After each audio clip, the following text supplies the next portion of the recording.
میرے عزیز میں کتنا بڑے سے بڑا گناہ کر لوں، یہاں تک کہ اللہ کا انکار کر دوں، اس کے ساتھ کسی کو شریک بنا دوں، جس سے بڑا گناہ کوئی نہیں، اللہ کا کچھ بگاڑتا ہوں؟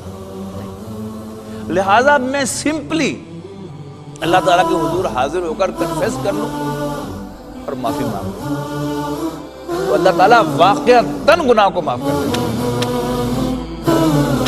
100 بار اگر توبہ شکستی باز آ، یہ نہ سمجھنا کہ تم کئی دفعہ توبہ کر چکے ہو پھر توڑ چکے ہو اب شرم آتی ہے، شرما نہیں۔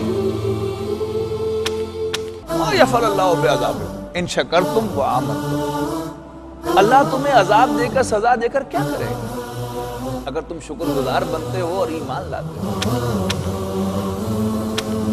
ہاں توبہ جو ہے وہ یہ ریئل ہونی چاہیے، توبہ کسی تسبیح کا نام نہیں کہ آپ 1000 دانے کی تسبیح پر میری توبہ میری توبہ میری توبہ کریں۔